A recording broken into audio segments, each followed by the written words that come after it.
Sen TV. Bienvenue chez vous.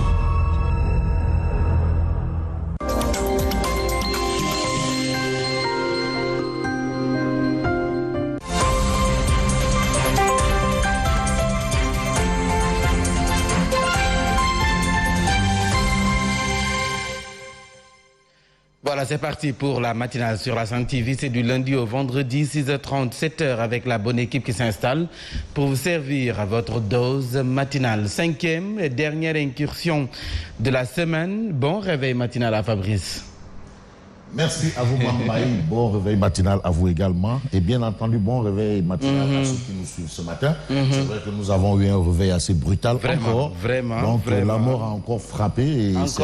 Et dans le landerneau politique. Voilà, donc on peut le dire, je suppose. Oui, que Mohamed Samba. Oui, du cadre de concertation des libéraux. Qui a tiré sa référence. Photo. Voilà, vous avez Mohamed Samb, quelqu'un qui était au rendez-vous tous les matins. Absolument, un de nos téléspectateurs qui nous envoyait des messages d'encouragement et entre autres. Donc vraiment, nous, le groupe des médias adresse à sa famille des condoléances, adresse au monde politique des condoléances et au Sénégal. Parce que vous savez, le Sénégal a cette particularité, quand une famille est en deuil, tout le Sénégal est en deuil et il faut reconnaître en l'homme quand même sa facilité, sa facilité d'être un homme très sociable. Il faut le reconnaître, un homme très sociable. Il faisait souvent dans la médiation. Absolument. C'était un homme qui était là, qui militait pour l'apaisement. Donc voilà un peu Mohamed Samb. Comme il aimait le dire, l'ami de Macky Sall et d'Abdoulaye Diouf Sarr. Voilà, absolument. Mais il a été aussi des jeunesses wadistes. Il faut quand même le lui concéder. Quelqu'un qui a quand même milité en faveur de la défense de beaucoup de choses, de l'homme, des relations entre les hommes et entre autres. Bon.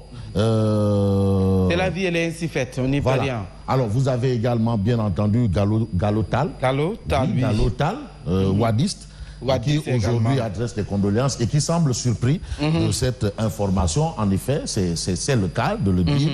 Voilà, Mohamed Samb, qui a été des jeunesses wadistes, on se souvient. Et qui a créé un cadre de concertation des libéraux, on se souvient également, a tiré sa révérence. Alors, nos condoléances à tout le monde. Voilà, nos condoléances à tout le monde, voilà. Donc c'est parti pour la matinale sur la Sen TV, c'est le bloc d'infos, le journal, mais également la revue des titres. Vous êtes nombreux à nous suivre un peu partout. Babacar Diallo, depuis 18e arrondissement Paris, la France. Voilà, alors on a Ibrahim Ali. Amat qui est déjà au rendez-vous. Talibé Seigne Abdourahmane Baké. Gaïdé Fatma, Borom Taïf. On a également Fallou Galassar qui nous dit bonjour. On a Abdou Diakhaté, bonjour depuis Saint-Louis. Abdou Diakhaté, bonjour. Bien des choses à la capitale du Nord. Et puis, Joli Cœur 4, bien entendu. Joli Cœur 4 depuis Brazzaville. Et on a beaucoup de gens, Noba Mamadouba. Bien entendu, qui adresse des condoléances aux défunts, en l'occurrence Mohamed Samb, Fallou Galassar, qui nous parle de Juma Moubarak, merci. Cédar Goudjabi, qui nous a de Bignona, salue votre ancrage dans le travail professionnel. Merci. Bignona, voilà. Bignona, depuis Attention, Bignona. Merci à Fallou Galassar. Nous aussi, nous vous disons bravo et bien de choses à tous ceux qui nous regardent. Il faut quand même saluer le président Doudou Wade, tonton Daoudagnan, voilà, le grand grand-mère, descendant de Ladjor Ngone Latir, descendant de Ladjor Ngone Latir, voilà, Mouradam de son père, bien entendu, Khalif de son papa, Khalif de son papa. Et quand vous allez à Touba, vous avez une ramification de tonton Daoudagnan, et aujourd'hui il est maire de Tenguet. Il faut saluer quand même son travail, des grands projets, en l'occurrence Dakar Gate, pour éviter l'avancée de la mer, et on le lui concède quand même. Bon, malheureusement, comme lui il est politiquement sous l'aile du Khalif général des Wanayon, Abdoulaye Wade, c'est peut-être ça qui grippe un peu la machine. Mais c'est le Goro, c'est lui qui a amené la cola là. Bon, c'est le Goro. Bref. Voilà.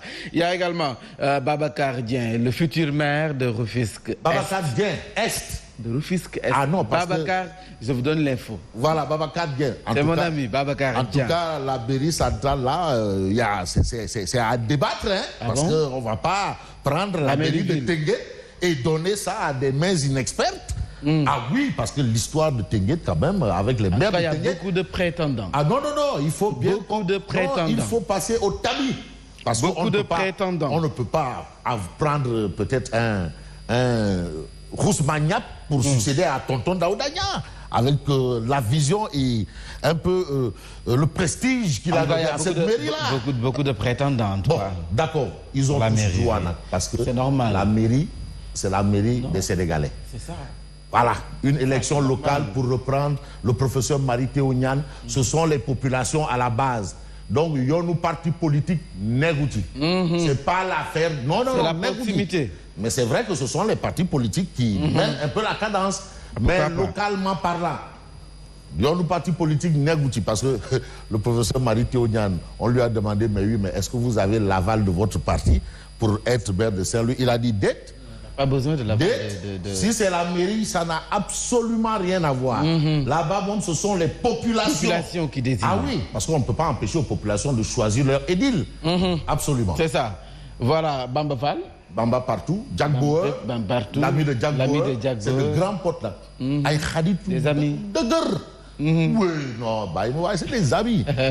Absolument. Et puis, bien entendu, le Dougou Tigui qui est le Dougou Tigui Kanfouri, Fabrice Guéba qui change de cadre pour absolument, pour aller plus vite. Et puis, on va s'intéresser de la COFEM. Bon, voilà, moi, je veux un peu m'intéresser à cette histoire, le lièvre qu'a levé carrément. Merci à Aïda Traoré. Hein, merci Aïda beaucoup. Traoré, merci. Et à Ousseinou Sadé. Ils nous suivent. Hein, et puis, je fais un salut, un petit coucou. Fall Baïdi depuis Maroc. Ah bon, depuis le Maroc. Alors, qu'est-ce qu'on peut retenir? On peut retenir un fait à la une de la tribune. Je vais d'abord m'intéresser à cette histoire de cession de la plage de Hans Bernard. Oui. Ah oui, parce que c'est ça le débat. C'est un lièvre qui a été levé par le groupe des médias. Et aujourd'hui, on a le maire du plateau qui réagit. Ali Ndoye. Il réagit.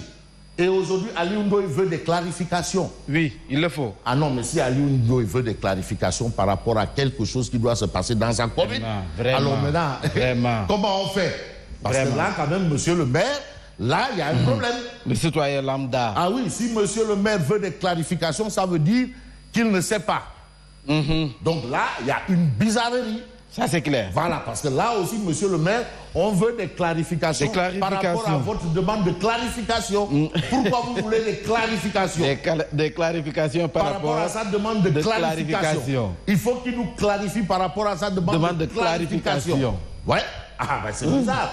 Et puis on a Macky Sall qui exige la déclaration de patrimoine à ses ministres. Une grosse interrogation.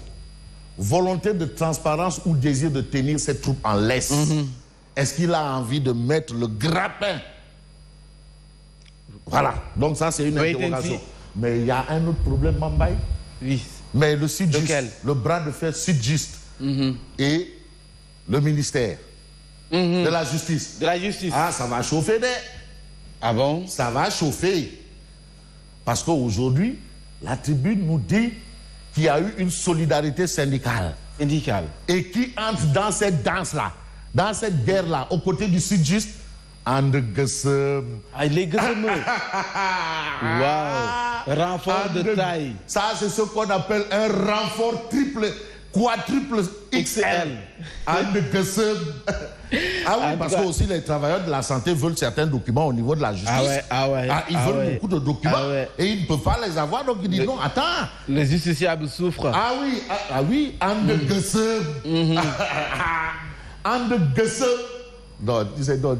non, c'est des... Ils sont teigneux. C'est teigneux.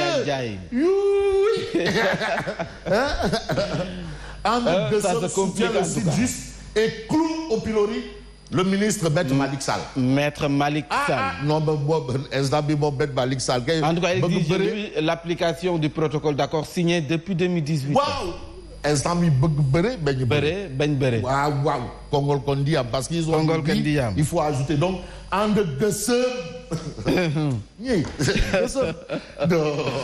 non là ça va chauffer. Tu sais qu'avec Gassem c'est Tchao Sakhirek parce que tu sais lors de la remise des cahiers de doléances un 1er mai, mais non, mais devant tout le parterre des syndicats, tout le monde,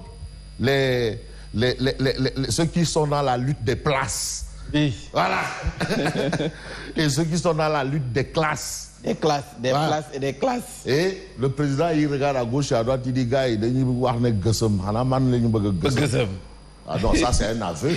Ça veut dire que le président, même le président ne connaît que le Guessem. Ah, ça c'est clair. Oui. Bon, ça, alors, clair. À la une de Tribune, on a voyage au royaume des premiers ministres, enfer et paradis. Enfer et paradis. C'est compliqué être premier ministre, c'est en tout cas ce que veut nous expliquer le journal Tribune, parce qu'on appelle toujours le premier ministre le fusible. Alors, vols internationaux après l'Union européenne, les Émirats arabes unis excluent le Sénégal. Voilà ce qu'indique bien entendu le journal Tribune ce matin. Et puis ce matin, on peut s'intéresser à quel journal? Intéressons-nous peut-être au journal Le Témoin, pour parler justement du même sujet. La guerre aérienne se poursuit. Union européenne, Sénégal, la guerre aérienne se poursuit. Schengen maintient le bannissement des vols en provenance du Sénégal. Dakar applique la réciprocité. Dakar qui applique. Dakar. C'est clair. Et tu as vu le ministre des Transports aériens, il est là, hein? Il est là, hein? Maître, ceinture noire de karaté. Ah oui, oui. Ah, c'est bien. Ceinture noire. Et puis, transport terrestre. Maître Oumar Youm, le digne successeur de Senghor dans la Petite Côte et de Nabadjo. Ah oui. Maître Oumar Youm de déclarer: nous avons un parc automobile hors du temps. C'est-à-dire il y a trop de autoboukhant. Que de autoboukhant. Voilà ce que déclare Maître Oumar Youm. Et aujourd'hui, monsieur le ministre des Transports terrestres promet des lendemains qui chantent pour le secteur. Ça, c'est ce qu'indique Le Témoin. Mais à lire dans Le Témoin l'édito de Mamadou Oumar Ndiaye. Voilà quelqu'un qui a fait 30 ans comme directeur de publication. 30 ans. 30 ans. Et il est toujours resté directeur de publication. 30 ans. Et le journal est trentenaire. Mais Mamadou Oumar Youm considère qu'il faut laisser exploiter ces immenses étendues de terre qui dorment. Mais il y a de la terre à perte de vue. Et il n'y a rien. Mais il faut l'exploiter. Non, il faut l'exploiter donc. Mais bien sûr. Mais on ne va pas laisser la terre comme ça pour, non, du tout. Juste pour regarder, oui, s'il souffre, juste pour les beaux, pour les beaux yeux. Il faut l'exploiter. Parce qu'aujourd'hui, les États-Unis, tous les pays qui se sont développés, ils se sont développés grâce à l'exploitation de la terre. Faites-en des fermes, faites-en des habitats sociaux, faites-en tout, et voilà. L'actuelle pandémie du coronavirus a révélé de manière dramatique l'extrême dépendance du monde entier à l'égard de la Chine, devenue non seulement l'usine, mais aussi la cantine du monde. Et aujourd'hui, il y a une situation, il faut laisser exploiter ces immenses étendues de terre qui dorment. Il le faut. Laisser à Sawai, Baï Guinard National, c'est qu'il l'exploite. Mais laisser à Bougane Gueye Dani, s'il le veut, qu'il exploite l'usine de transformation de poissons à Saint-Louis. Oui. Ah ben où est le problème? Où est le problème? Bon, voilà. Pourquoi pas? On s'intéresse à quel journal? Passons au journal Critique. Critique d'Al, ce que Critique nous dit, Nerhoul. Ah, qu'est-ce qu'il dit? Révélation sur le transfert des Oryx. Le ministre de l'Environnement et des Dibi Oryx. Pardon, il y a 120 000. La protection de la nature. 120 millions. Il n'est pas seul. Sérieux? Sal Oryx. Il n'est pas seul. Donc, il y a eu également des Diop Oryx, il y a eu aussi il y aura aussi les Ndiaye Oryx. Ah non, pas de Ndiaye Oryx. Il y a des Ndiaye Oryx. Est-ce qu'il n'y a même pas de failles Oryx? Il peut y avoir des failles Oryx. Parce que moi, je prends au mot Cheikh Dieng, le docteur Cheikh Dieng qui a dit que non, la viande a fini en steak. Qui a dit que non, il y a eu des Oryx. Une partie s'est dirigée du côté de Liguerre et l'autre à Saint-Louis. Saint-Louis. Waouh! Mais pour l'instant, on comprend sur la révélation, Alingui Ndiaye et 2 privés chopent chacun 6 belles gazelles. Alingui Ndiaye? Ah, Ndiaye Oryx. Donc à côté de Sal Oryx. Alingui Ndiaye et qui? Et 2 privés. Yàlla baax na. Yàlla baax na. Yàlla baax na.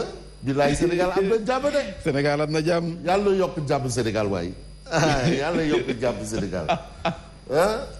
Yàlla yokk jàmm Sénégal. Yàlla jàmm yokk Sénégal. bilaay Sénégal. Non. Donc il y a eu aussi Oryx. Bon, on va s'intéresser à Direct News. Oui. Mais Macky 2 boucle 15 mois. Ça fait 15 mois que Macky 2 est là. Mais aujourd'hui, Direct News nous dit qui sont les héros et qui sont les zéros Qui sont les héros et qui sont les zéros de Macky 2. Zéro du Macky. Ils se sont révélés par leur contre-performance dans les secteurs qu'ils pilotent. Abdoulaye Diouf Sarr, zéro. Cheikh Oumar Anne, zéro. Moussa Baldé, zéro. Samba Diobenka, zéro. Abdou Karim Fofana, Tchouné. Abdou Karim Sall, Tchouné. Ah bon? Mansour Faye, zéro. Amadou Hott, zéro. Serigne Mbaye Thiam, nul. Bon, héros du Macky, ils ont impulsé à leur département des bons qualificatifs. Boun Abdallah Diom, too nice. Docteur Cheikh Kanté, too nice. Ali Ngouille Ndiaye, il faut revoir. Et pourquoi? Abdoulaye Daouda Diallo, nice. Amadou Ba, very nice. Mohamedou Makhtar Cissé, triple very nice. Very nice. Khalif Général Koulou, nice. Oumar Youm, nice. Gongo. Moustapha Diop, c'est tout ça, Khewar Fatma. Gongo. Voilà. Donc voilà un peu ce que nous livre ce matin. Nice. Bien entendu, les nice et les zéros dans Macky 2 qui a bouclé presque, bien entendu, 15 ans. Et puis on peut passer à l'observateur. Déclaration de patrimoine, Macky Sall face à ses actes. Tous les ministres qui n'ont pas encore déclaré leur bien à l'OFNAC doivent être virés. Macky Sall et les manquements aux dispositions constitutionnelles. Mais il y a enquête qui nous dit que c'est un gros serpent de mer. Gros serpent de mer. Absolument, cette demande de déclaration de patrimoine-là. Mais ce qui est sûr, je sais qu'il y a Oumar Youm, digne successeur de Senghor, digne successeur de Demba Diop dans la Petite Côte, au plan politique, qui a fait sa déclaration de patrimoine. Il a eu à le Depuis longtemps? Non, le Doudara qui moment. Une déclaration de patrimoine. Vraiment. Non. Allez, merci. Voilà, merci Fabrice. Merci, bien entendu. C'est le week-end qui s'annonce. Mais bien entendu, le repos et entre autres, Adjaratou Guigui, merci à vous. Merci. Mas Boy, merci à vous. Tina Kamara, bien entendu, nous sommes heureux que vous soyez là. Dieng Abdoul, bonjour, depuis Italie, Genova. Merci à vous également. Merci également à Hassan Ning depuis Kai, Mali. Qui nous suit également. Tous les matins. Mais Mamda, à Oumakhar. Voilà, yo amna. Ah, dit. Des na fan yi. Xaaral ma xool li nekk sama poche bi. 500 francs. Capital ak intérêt. Intérêt réuni. 500 francs. On est le 15 ou le 16. Témou. Voire le 17. Témou. Téméri dërëm. Billahi. Le week-end s'annonce compliqué. Non, il y aura pas. Non, Témou. Bàyyi ma jël benn mergadou rek. Je vais me mettre buntu. Témou. Voilà, merci Fabrice Guema. Merci à vous également. Sur la 89.7 pour la revue de la presse radio. Tout de suite, le journal.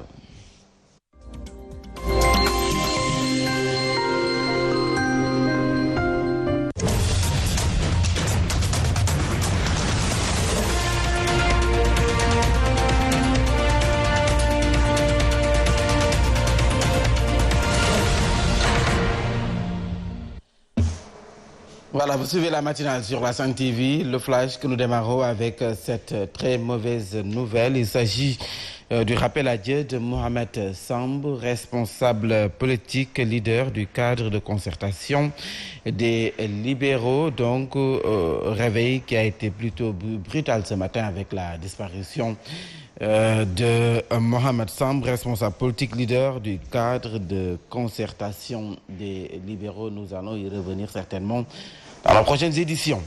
Et puis les ex-travailleurs de la SDE et actuels agents de Sen'Eau réclament leur fonds commun de placement à la défunte sénégalaise des eaux et à la capitalisation des 8% déjà acquis depuis 2019. Selon ces travailleurs, des lenteurs ont été notées dans les dossiers avec Sen'Eau. Toutefois, ils n'excluent pas d'aller en grève si rien n'est fait. Le syndicat unique des travailleurs des eaux du Sénégal était en conférence de presse. Écoutons à ce propos Momar Sy, porte-parole, avec Fatoumata Diop et Madani Marega. Parce que ce qui devait être fait n'a pas été fait encore dans les règles. Nous n'avons même pas encore bouclé les négociations. Il y a eu certes des points d'accord, mais il y a eu des points d'achoppement, d'où les reclassements des travailleurs qui n'ont pas encore été réglés. Les 8% que nous avons acquis, qu'on devait capitaliser, Et depuis lors, ça traîne. On avait mis à l'époque un montant sur le fonds commun de placement que SG détenait, un montant de 600 millions pour payer nos 8%. Mais malheureusement, aujourd'hui, on constate que c'est des difficultés, c'est un blocage.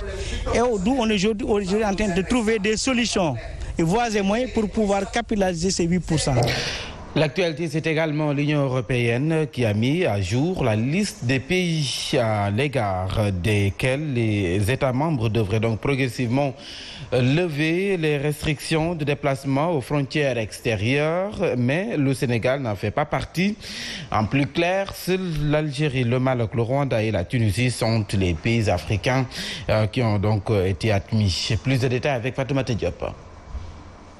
Contrairement à ce qu'avait dit la directrice générale de la santé publique, Dr Marie-Khemesse Ngom Ndiaye, lors de sa visite à l'aéroport international Blaise Diagne, repris par plusieurs journaux, l'Union européenne, dans un communiqué, demande de manière formelle. En effet, selon le Conseil de l'Union européenne, dans un communiqué en date de ce jeudi 16 juillet, les pays africains autorisés progressivement à se déplacer dans l'espace Schengen restent l'Algérie, le Maroc, la Tunisie et le Rwanda. Donc le Sénégal n'est nullement cité. La situation épidémiologique du Sénégal ne permettant pas pour le moment la levée des restrictions de déplacement dans l'espace européen. Le communiqué de l'Union européenne rappelle les critères à remplir pour que d'autres pays puissent voyager en Europe. Parmi ces critères, il y a une tendance stable ou en baisse des nouveaux cas dans 14 jours, ce qui n'est pas le cas pour le Sénégal où le pic n'est apparemment pas atteint. Les citoyens européens résidant au Sénégal ainsi que les résidents de longue durée de l'Union européenne et les membres de leur famille, de même que les voyageurs ayant une fonction ou un besoins essentiels sont exemptés